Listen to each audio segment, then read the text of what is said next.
ドラグマータ。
In the first episode, we get introduced to some key characters from the Fallen of Albaz lore.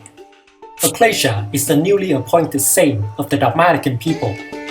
Her mentor and sister figure in Fleur-de-Lis, the Knighted, who is also the strongest warrior of the Dogmatican, and the sudden appearance of the mysterious stranger in the form of a dragon, who will be known as the Fallen of Albaz.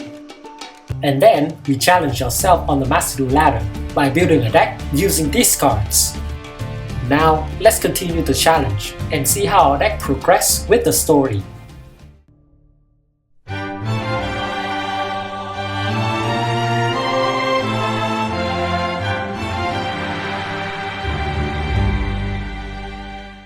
The Fallen and the Virtuous. Episode 2. Dogmatika Fleur-de-Lis, the Knighted. When we last left off, Ecclesia confronted the mysterious stranger that suddenly appeared in the Dogmatika nation. Still wounded from his encounter with Fleur-de-Lis, the young boy desperately tried to escape the situation. Seeing this, Ecclesia dropped her guard and tried to help this stranger even though she knew nothing about him.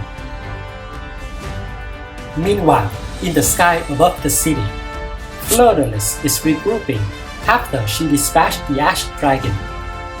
She tracked the location of the fallen dragon and immediately fly off to assist Ecclesia, but bang! Intercepted. A figure in the cloud emerged. It is the Tri-Brigade charade, the ominous omen. The two engage in an epic airborne battle as the Tri-Brigade has officially entered the story. On the surface, the other Tri-Brigade members are planning their next move. Here, we can see Tri-Brigade Fairytale, the Barren Blossom, Tri-Brigade Rugal, the Silver Shallow, Tri-Brigade Fractal, and Tri-Brigade Karas. They are on a rescue mission for their fellow Tri-Brigades and are now trying to distract the Dogmatican guards.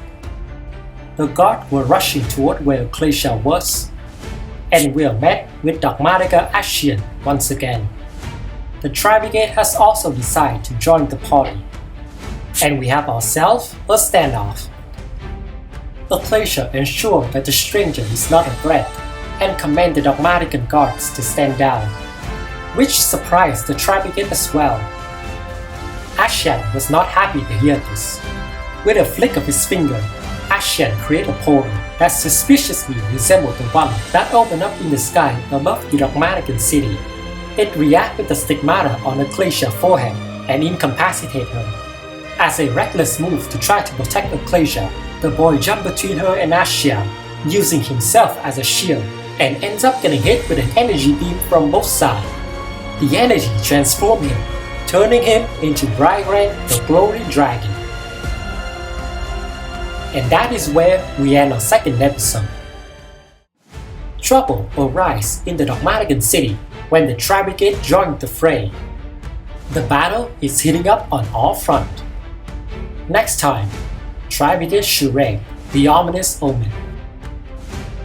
Now that we're done with our recap, let's head over to the decklist to see how our deck has changed with the addition of the new cards from this episode. As a reminder, here is the decklist from the last video.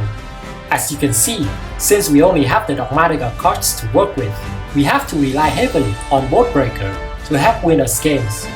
But with the addition of the Tri-Brigade package in this episode, we now have a decent going first strategy.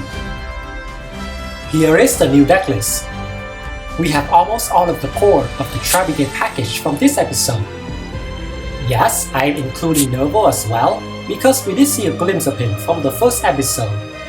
The only core Tri-Brigade card that we are missing are the Tri-Brigade Kit and the Tri-Brigade Revolt, which does hurt this deck quite a bit, but we do have the support from the Dogmatika engine as well, and we are only using the best card from it this time.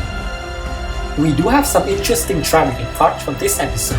The first one is the Airborne Battle. This card is quite interesting. It summons a Tri-Brigade names from your deck with a different type from the one you control. It's not really a starter or an extender in this deck because it does negate the effect of the summoned monster.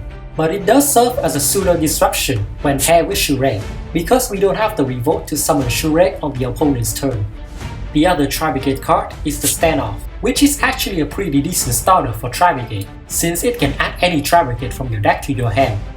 The problem with this card though, is that Fire Formation Tanky exists. It can just add Fractal to your hand without a cost or a restriction, and that is all of the new cards. This list still includes some Boardbreaker to help it go in second. Of course, Albaz is still here, now with the addition of the Glory Dragon. Sadly, it is still not his time to shine yet, as he is still pretty much a dead draw in this deck. And here is the extra deck, which now include the Tri-Brigade cards and some cards to support the Dogmatika engine. Overall, this is a huge upgrade from the first episode. We have way more firepower with the Tri-Brigade package and the Dogmatika engine, even though they are not at their full power. We do have to note that these two archetypes does conflict with one another. The Dogmatika cards lock you out of the action deck, so we need to sequence them carefully. Other than that, this deck does have one glaring weakness. It has very weak follow-up and absolutely no sustain, so it cannot fight in long games, and even struggle to kill the opponent as well. Nevertheless, this deck can still make some pretty decent plays, and don't have to overly rely on Boardbreakers. Now, let's check some best replay of this deck and see how it plays out on the Master Duel ladder.